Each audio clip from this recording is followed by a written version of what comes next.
Chapter 26. It was impossible to listen to such stories empty-handed. As soon as Grayson started one, Maniac would reach into one of the equipment bags and pull out a ball or a bat or a catcher's mitt. Sniffing the scuffed horsehide aroma of the ball, rippling the fingertips over the red stitching. It's hard to say how these things can make the listening better, but they do, and for Maniac, they did. And of course, as happens with baseball, one thing led to another, and pretty soon the two of them were tossing a ball back and forth. And then they were outside where the throws could be longer, where you could play pepper on the outfield grass of the Legion field, the old man pitching, the kid tapping grounders, where you could shag fungos, the old man popping high flyers, the kid chasing them down. And now the stories were mixed with instruction, the grizzled, rickety coot showing the kid how to spray liners to the opposite field, how to get a jump on a long fly even before the batter hits it, how to throw the curveball, stiff, crooked fingers that grappled clumsily with crimpet wrappers curled naturally around the shape of a baseball. With a ball in his hand, the park handyman became a professor. As to the art of pitching, of course, the old man could show and tell, but he could no longer do, except for one pitch, the only one left in his repertoire from the old days. He called it the stop ball, and it nearly drove Maniac goofy. The old man claimed he'd discovered the stop ball one day down in the Texas League, and then he was long gone from baseball when he perfected it. Unlike most pitches, the stop ball involved no element of surprise. On the contrary, the old man would always announce it. "Okay," he'd call in from the mound, "here she comes. Now keep your eye on her, 'cause she's gonna float on up there. And just about the time she's over the plate, she's gonna stop. Now nobody else ever hit it, so don't you go getting upset if you don't either. It's no shame to whiff on the stop ball." And then he'd throw it. Well, of course, Maniac knew that most if not all of that was blarney, and just to make sure, he watched the ball extra carefully. There sure didn't seem to be anything unusual about it, not at first anyway. But as the ball came closer, it did somehow seem to get more and more peculiar. And by the time it reached the plate, it might just as well have stopped, because Maniac never knew if he was swinging at the old man's pitch or at his speech. Whatever, in weeks of trying, he never hit out of the infield. It was October. The trees rimming the outfield were flaunting their colors. The kid and the geezer base bawled their lunch times away, and the after-dinner times and weekends. And every night as the old man left for his room at the Y, he would grouse, "You ought to go to school." And one night the kid said back, "I do." And that's how the old man found out what the kid was doing with his mornings. He had noticed the books before, rows and piles of them that kept growing. But there being books, he didn't think much of it. Now the kid tells him, "You know the money you give me?" Each morning he gave the kid 50 cents or $1 to get himself some crickets. "Well, I take it up to the library. Right inside the door they have these books they're selling, cases of them, old books they don't want anymore. They only cost 5 or 10 cents apiece." He pointed to the piles. "I buy them." He showed them to the old man, ancient, back-broken math books, flaking travel books, warped spellers, mangled mysteries, biographies, music books, astronomy books, cookbooks. "What's the matter?" said the old man. "Can't you make up your mind what kind you want?" The kid laughed. "I want them all." He threw his hands out. "I'm learning everything." He opened one of the books. "Look, geometry, triangles. Okay, isosceles triangles. These two legs, they look equal to you." The old man squinted. He nodded. "Okay, but can you prove it?"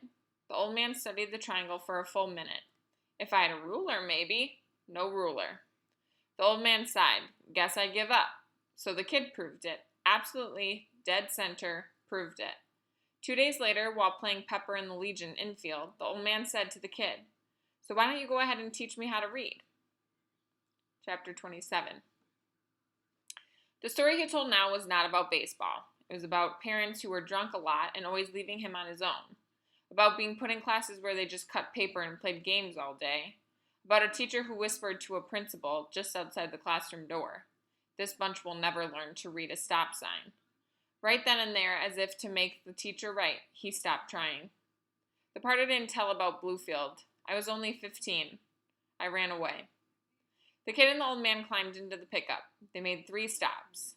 First, they stopped by the park office at the zoo, where Grayson told the superintendent he just wanted to work part-time for a while in the afternoons. Fine, said the superintendent, just so you don't expect to get paid full-time. Then they went to the library book sale racks and bought about 20 old picture books, such as The Story of Babar and Mike Mulliganey's Steam Shovel and The Little Engine That Could. Then they went to Woolworth's for a small portable blackboard and a piece of chalk. Within 3 days, Grayson had the alphabet down pat, the shapes, the sounds. After a week, he could read 10 one-syllable words, but he was reading them from memory.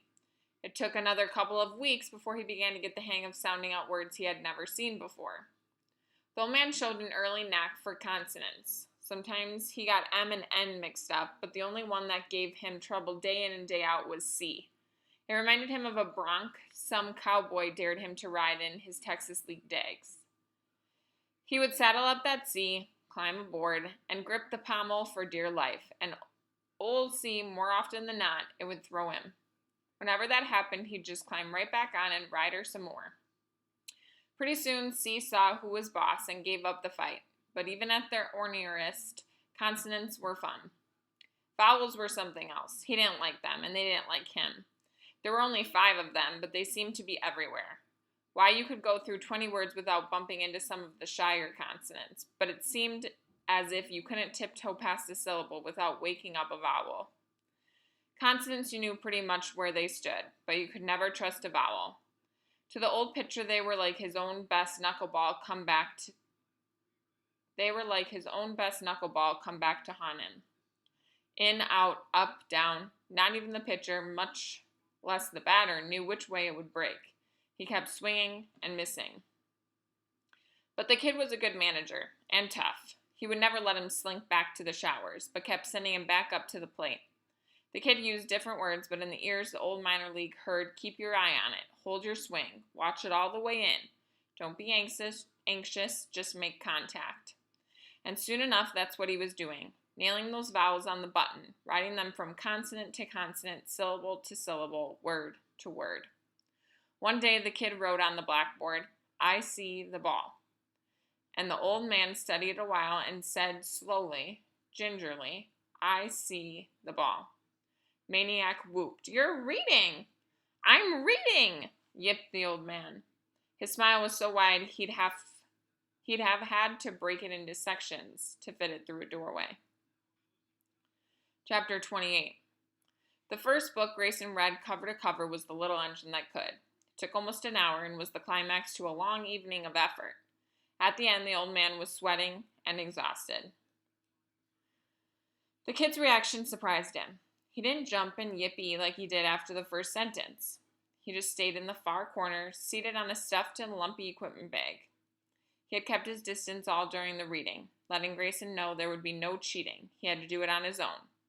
Now he was just staring at Grayson, a small smile coming over his face. And now he was making a fist and clenching it toward Grayson, and he said, Amen. What's that? Amen. What's that for? Who prayed? I learned it in the church I used to go to. You don't have to wait for a prayer. You say it when somebody says something or does something you really like. He hopped off the bag, thrust both hands to the ceiling, and shouted, Amen! And suddenly the kid was hugging him. Squeezing with a power you never suspected was in that little boy. Unless you had seen him pull a baseball almost to the trees in dead center field. Okay, said Maniac, clapping his hands. What'll it be? I'll be the cook, whatever you want. Maniac had a toaster oven now, compliments of his whiskered friend. In fact, little by little, Grayson had brought him a lot of things. A chest of drawers for his clothes, a space heater, a 2-foot refrigerator, hundreds of paper dishes and plastic utensils, blankets, a mat to sleep on, which the kid ignored, preferring the chest protectors. In time, the place was homier than his own room at the Y. How about a corn muffin? Said Grayson, choosing something easy on his bad teeth and aching gums. Maniac went to the bookcase that served as a pantry. 1 corn muffin coming up, toasted. Yeah, why not? Butter? Sure, butter. Something to drink with that, sir? Nah, muffin's enough. The apple juice is excellent, sir. It was a great year for apples. Live it up, thought Grayson. Yeah, all right. Yeah, okay, apple juice. Coming right up, sir. After the snack, the kid proved himself as good a mind reader as a cook. "Why don't you stay overnight?" he said. "It's late." While he groused about so preposterous an idea, the kid laid down the mat he never used, bulldogged him down to it, pulled off his shoes, and draped a blanket over him. He protested. "This is supposed to be yours." The kid patted his chest protectors. I'm okay. And he knew that was the truth of it. The old man gave himself up willingly to his exhaustion and drifted off like a lazy, sky-high A-ball. Something deep in his heart, unmeasured by his own consciousness, soared unburdened for the first time in 37 years. Since the time he had so disgraced himself before the Mud Hens Scout and named himself thereafter a failure. The blanket was there, but it was the boy's embrace that covered and warmed him. When somebody does something you really like, amen, the old man whispered into the cornmeal and baseball-scented darkness.